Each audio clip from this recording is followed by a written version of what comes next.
अनुभव है लोगों के, वो हम सुन सकें। पूरे देश में इतनी बड़ी एक्सरसाइज हो रही है, 51 करोड़ लोग इस वक्त इसमें इन्वॉल्व हैं। जो 12 राज्यों में SIR हो रही है, वहां 51 करोड़ मतदाता है। तो ये कोई थोड़ी संख्या नहीं है। आधे से ज्यादा देश में SIR हो रहा है, हर व्यक्ति को प्रभावित कर रहा है। मीडिया में कभी कभार कोई खबर आ जाती है, किसी विपक्षी नेता ने आपत्ति की, इसकी खबर आ जाती है। अचानक कोई आंकड़ा आ जाता है, तमिलनाडु में 97 लाख लोगों का नाम कट गया। 97,000 भी होगा तो हम उतना ही ध्यान देते, 97 लाख पे भी हम उतना ही ध्यान देते। होता यह कि आंकड़े जब एक से ज्यादा जीरो बढ़ जाती है, जैसे हम सब लोगों के साथ होता है, 1000 रुपया समझ आता है, 50,000 समझ आता है, 5 लाख समझ आता है, 10 लाख समझ आता है। जब कोई कहता है 500 करोड़, 1000 करोड़, 5000 करोड़, 5 लाख करोड़, सब बराबर लगते हैं, क्योंकि वो मेरे दिमाग से ऊपर चली गई है। यही SIR में होता है। 97 लाख लोगों का नाम कल तमिलनाडु की लिस्ट से काट दिया गया। दुनिया के अधिकांश, दुनिया के आधे से ज्यादा देश हैं जिसमें 97 लाख मतदाता नहीं है। आप यूं समझ लीजिए, एक देश को कल समुद्र में डुबा दिया गया। लगभग 1 करोड़ लोग केवल एक तमिलनाडु से। उत्तर प्रदेश में खबर हमें इसलिए मिलती है कि वहां का मुख्यमंत्री ने अपने मुंह से बोल दिया। वो ना बोलते तो हमें खबर ही ना मिलती। बंगाल से, राजस्थान से, तमिलनाडु से, गुजरात से तो आंकड़ा मिल गया है कल। और आंकड़ा क्या है? बंगाल में 58 लाख नाम कट गए हैं, राजस्थान में 43 लाख नाम कट गए। छोटे छोटे आंकड़े हैं। गुजरात से 74 लाख नाम कट गए, तमिलनाडु में 97 लाख कट गए। उत्तर प्रदेश में कितने कट गए हैं? अभी तो नहीं कटे हैं, क्योंकि अभी तो डेट बाकी है। लेकिन मुख्यमंत्री ने खुद आंकड़ा बोल दिया है, 393 लाख लोगों का नाम कटने की तैयारी है, जिसका मतलब है 3 करोड़, कितना है ना, 293 करोड़ लाख, मतलब 2 करोड़ 93 लाख, लगभग 3 करोड़ लोगों का नाम कटने की उत्तर प्रदेश में तैयारी। और अभी तो आधा देश हुआ है, आधा देश बाकी है। महाराष्ट्र में नहीं हुआ है, कर्नाटका में नहीं हुआ है, उड़ीसा नहीं, तेलंगाना नहीं, पंजाब, हरियाणा, दिल्ली, हिमाचल अभी कहीं नहीं हुआ है। जब तक पूरे देश में ये SIR हो जाएगा, आखिर में आप देखिएगा कुल मिला के आंकड़ा कमी बेशी सब कुछ करने के बाद कम से कम 10 करोड़ लोगों का नाम कटने वाला है। 10 करोड़। ये 10 करोड़ लोग जिनका नाम कटने वाला है, अगर ये 10 करोड़ लोग एक देश बना लेना, तो दुनिया के पहले 10 लोकतंत्र में उनका नाम आ जाएगा। एक देश नहीं, दुनिया के टॉप देशों में बन जाएंगे 10 करोड़ लोग, क्योंकि दुनिया के सिर्फ 8 या 9 देश ही हैं जिसमें 10 करोड़ से ज्यादा मतदाता। इतनी बड़ी चीज हमारी आंख के सामने हो रही है, और हम इसे ऐसे देख रहे हैं जैसे कोई क्रिकेट मैच का स्कोर हो, जैसे कोई रुपया अब 80 रुपए का, डॉलर 85 का, डॉलर 91 का, ये आंकड़ों का खेल चल रहा है। हम ये नहीं सोच रहे कि हमारी आंख के सामने हमारे जीते जी ये हो क्या रहा है। दुनिया के इतिहास में आज तक कहीं भी कभी भी इतने ज्यादा लोगों का नाम वोटर लिस्ट से नहीं काटा गया था। पूरी दुनिया के इतिहास में सबसे घटिया हरकत इस वक्त हिंदुस्तान में हो रही है। जब से लोगों को वोट देने का अधिकार मिला, उसके बाद से वोट बढ़े हैं, घटे नहीं। दुनिया में सिर्फ एक देश में कोशिश हुई थी कि वोट देने के बाद वापस छीनने की कोशिश हुई, वो था अमेरिका 19वीं शताब्दी। अमेरिका में गृह युद्ध हुआ, वहां की स्लेवरी के सवाल पे जो लोग ब्लैक लोगों को गुलाम बना के रखना चाहते थे वो युद्ध में हार गए, तो उन्हें मानना पड़ा कि अब ब्लैक लोगों को अब गुलाम नहीं बना के रख सकते। गुलाम न बनाने का मतलब था उन्हें वोटिंग राइट मिलेगा, वोट तो देने नहीं देंगे। तो फिर अमेरिका में 19वीं शताब्दी के दूसरे उत्तरार्ध में नए नए हर राज्य ने कानून बनाने शुरू किए। कानून ये था कि वोट देने का अधिकार तो सबको है, लेकिन आपकी इतनी शिक्षा तो कम से कम होनी चाहिए, इतनी प्रॉपर्टी तो कम से कम होनी चाहिए, फला इलाके में आप 15 साल तक तो रहे हुए होने चाहिए। मतलब क्या? वो सारी चीजें जो कि ब्लैक लोगों के पास नहीं थी उसको कंडीशन बना दिया गया मोदी ने। तो लिखा नहीं कि ब्लैक लोगों को बाहर निकालेंगे, लेकिन व्यवहार में ऐसी शर्त दीवार लगा दी जो कि ब्लैक पार नहीं कर सकते थे, व्हाइट लोग पार कर सकते थे। पूरी दुनिया के इतिहास में केवल यही एक गंदा अध्याय है जिसमें वोट का अधिकार देने के बाद इतने बड़े स्केल पे छीना गया। और ये दुख, अफसोस और शर्मिंदगी की बात है कि हम सब उस देश में जिंदा हैं आज जहां वही गंदा अध्याय दूसरी बार पूरी दुनिया के इतिहास में दूसरी बार ऐसा हो रहा है। अमेरिका में जितने वोट उन्होंने काटे उससे ज्यादा तो परसों चेन्नई में कट गए। इतने वोट नहीं काटे, सिर्फ चेन्नई शहर में 15 लाख वोट काट दिए इन्होंने। ये हो रहा है इस वक्त, कोई छोटी घटना नहीं हो रही है। ये हमारे लोकतंत्र का बुनियादी स्वरूप बदला जा रहा है। इस बिल्डिंग का जो आर्किटेक्चर है वो बदला जा रहा है। और वो क्यों? क्योंकि 21वीं सदी के डिक्टेटर को ये मजबूरी है कि उसे इलेक्शन तो करवाना पड़ेगा। 20वीं सदी के डिक्टेटर बेवकूफ हुआ करते थे।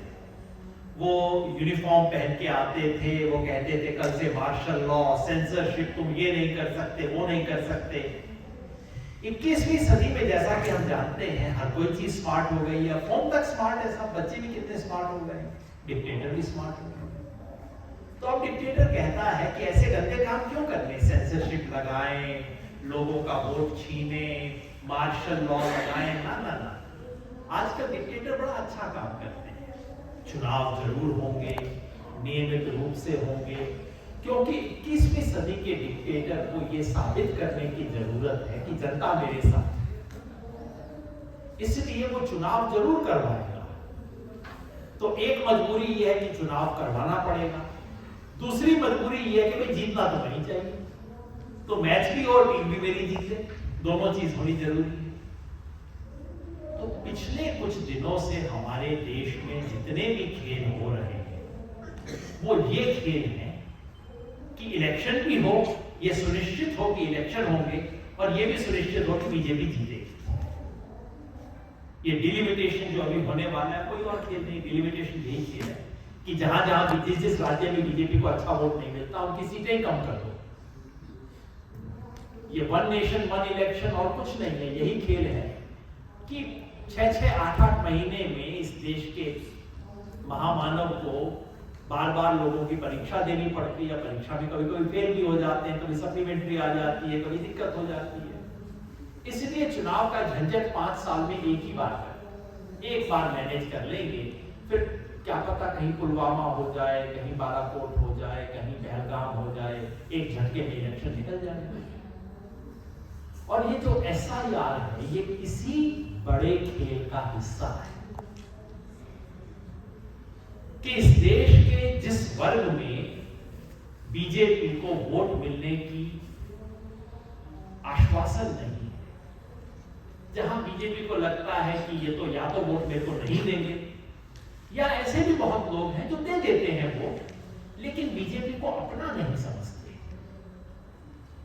उन लोगों का अगर वोट ही कम कर दिया जाए तो कितनी बढ़िया बात है। SIR का मुख्य उद्देश्य ये है जो मैं दूसरी भाषा में कहता हूं, इस देश में देश, काल और पात्र तीनों बदलने की कोशिश हो।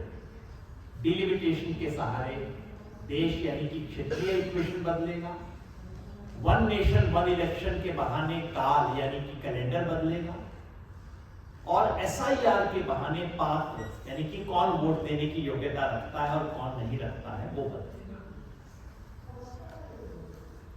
मतलब कि एसआईआर वो बिल्कुल नहीं है जो आपको हमें बताया जा रहा है। हमें क्या बताया जाता है? देखिए, वोटर लिस्ट में बड़ी खामियां थी, आप ही देखिए ना, राहुल गांधी भी कह रहा है कि इतनी प्रॉब्लम्स थी, चलिए हम वोटर लिस्ट को साफ कर देते हैं। अब बताइए, देखो इसमें भी ऐतराज कर रहे हैं। दिन रात टीवी में आपको सुनने को यही मिलता होगा, देखिए वोटर लिस्ट में प्रॉब्लम है, वोटर लिस्ट की प्रॉब्लम को हम ठीक कर रहे हैं, उसकी सफाई कर रहे हैं, उसका संशोधन कर रहे हैं। और बताइए, ऑपोजिशन इसको भी ऐतराज कर रहा है। कहानी ये बिल्कुल झूठी कहानी है। मैं चाहता हूं कि हम लोग 4 बातें याद रखें कि एसआईआर क्या नहीं, और फिर एक बात याद रखें कि एसआईआर क्या है, क्या नहीं है। मैं गिना देता हूं। नंबर 1, एसआईआर वोटर लिस्ट का संशोधन नहीं। क्यों? जैसा प्रशांत भूषण ने सुबह बताया, संशोधन वो होता है जिसमें आप एक लिस्ट लेके जाते हैं, कहते हैं अच्छा ये नहीं है, पिताजी नहीं रहे, चलो क्रॉस लगा दिया। अच्छा लड़की अब 18 साल की हो गई, चलो इसका नाम लिख लेते हैं। ये संशोधन, ये संशोधन नहीं हो रहा है। कोरे कागज पर नए सिरे से वोटर लिस्ट बनाई जा रही है, जैसी 1950 में बनी, उसके बाद कभी नहीं हुआ। तो ये डी नोवो, इलेक्शन कमीशन की अपनी भाषा है कि हम डी नोवो बना रहे हैं लिस्ट, मतलब कोरे कागज पर नई वोटर लिस्ट बनाई जा रही है। नंबर 1। नंबर 2, ये कोई पुरानी प्रक्रिया की पुनरावृत्ति नहीं है। दिन रात चुनाव आयोग कहता है 2003 में एसआईआर हुआ था साहब, वो उसी वाले को दोबारा कर रहे हैं। उससे पहले 8 बार हो चुका है। जी कमाल है, 10वीं बार कर रहे हैं, तो ऐसा क्या हमला मचा रहे हो इसके ऊपर? ये सरासर झूठ है, क्योंकि 2002-2003 जिसका ये हवाला देते हैं, यहां पे काफी साथी हैं जिनकी उम्र एटलीस्ट इतनी तो हुई है कि 2003-4 में वोटर रहे होंगे। 2004 में कितने लोग वोटर थे? थोड़ा हाथ खड़ा करके बताएं। बहुत बढ़िया, यानी कि मेजॉरिटी। वैसे अच्छी बात नहीं है, बुजुर्गों की संख्या ज्यादा है। अब आप बताइए, आप में से किसी ने एन्यूमरेशन फॉर्म भरा था? नेवर।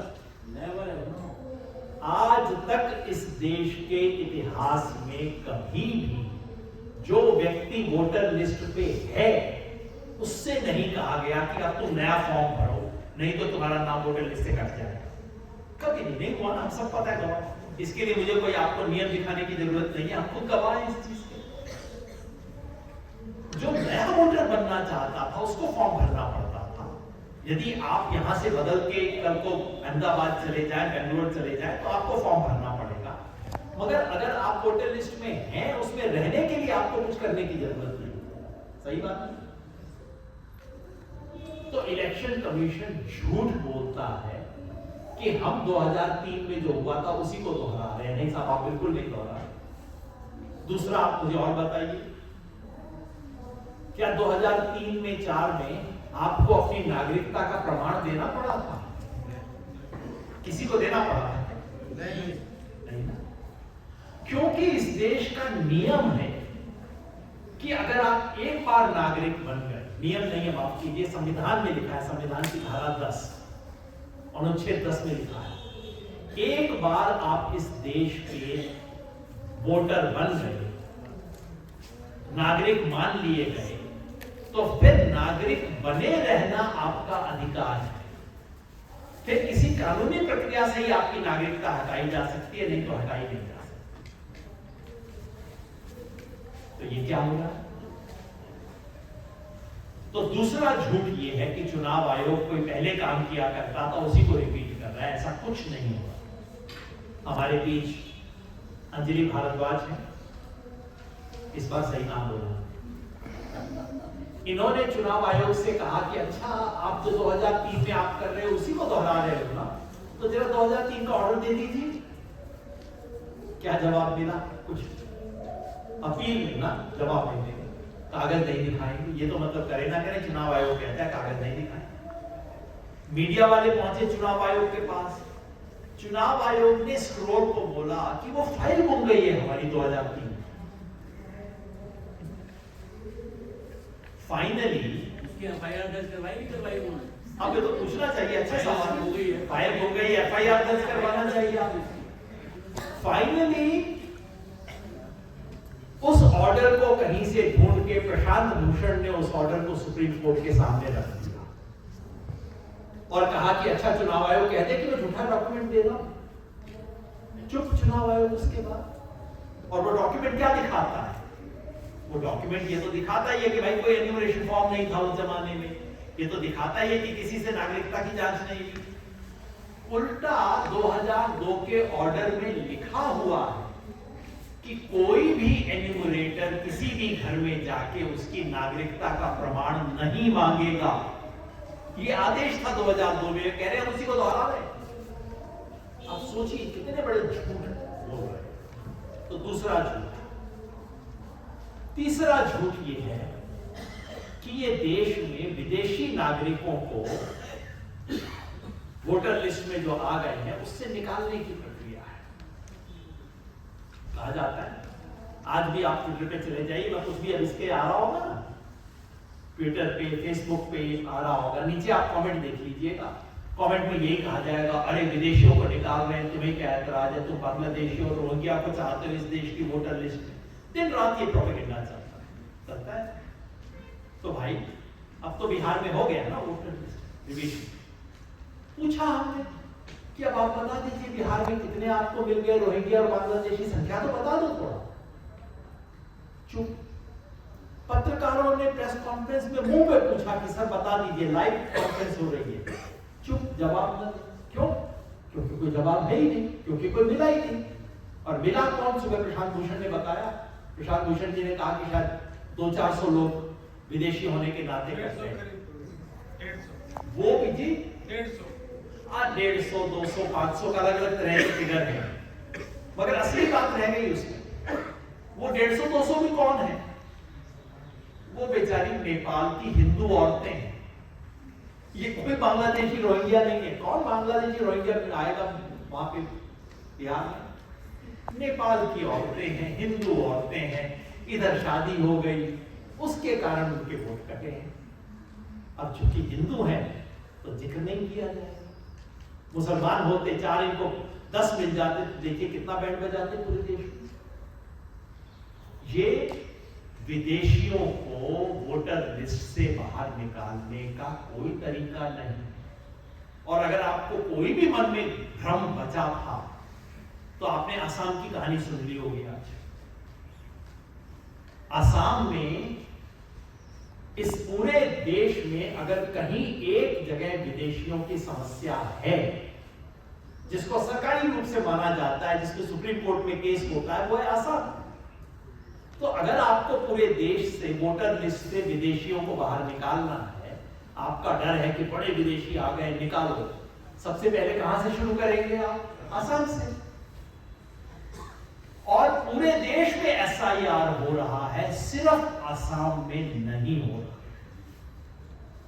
पूरे देश में एन्यूमरेशन फॉर्म भरवाया जा रहा है, सिर्फ असम में नहीं भरवाया जा रहा। पूरे देश में नागरिकता की जांच हो रही है। ये राजीव भाई बैठे हैं, इनके पता नहीं पुरखों से कितने पुरखे इनके दिल्ली देहात में रह रहे हैं। इनकी जांच होगी कि तुम भारतीय हो कि नहीं हो।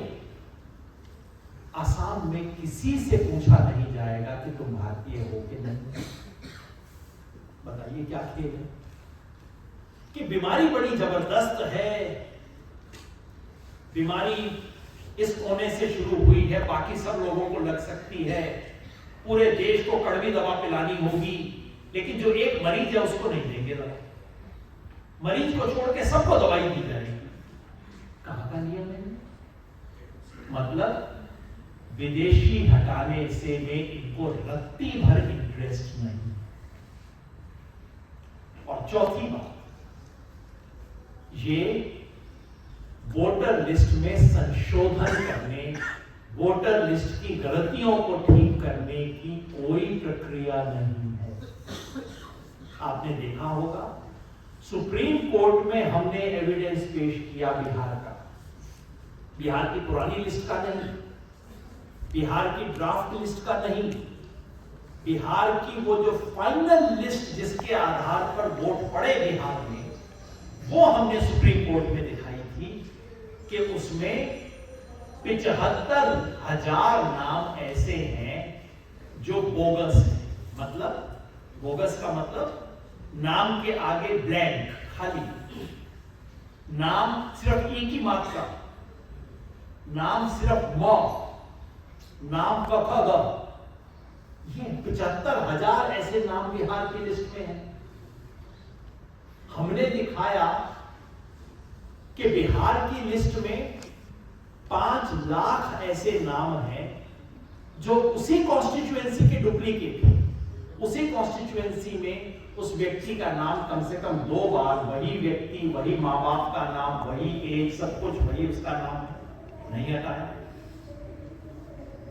चुनाव आयोग का नियम कहता है अगर एक ही मकान में 10 से ज्यादा वोटर हैं तो उसकी फिजिकल जांच होनी चाहिए, क्योंकि मामला संदेहास्पद है।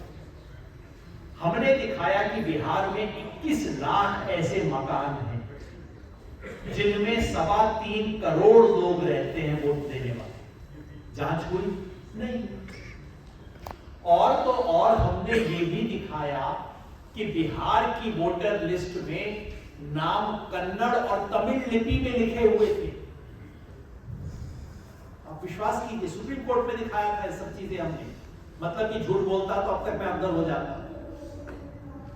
बिहार की वोटर लिस्ट में कन्नड़ और तमिल में नाम लिखे हुए नहीं, मतलब तो इनको वोटर लिस्ट की सफाई करने में कोई दिलचस्पी नहीं है। तो क्या मामला है? ये खेल सफाई का नहीं है, सफाया करने का खेल है। वोटर लिस्ट से लोगों का नाम हटाने, काटने, सफाया करने का खेल। तो याद रखिए दोस्तों,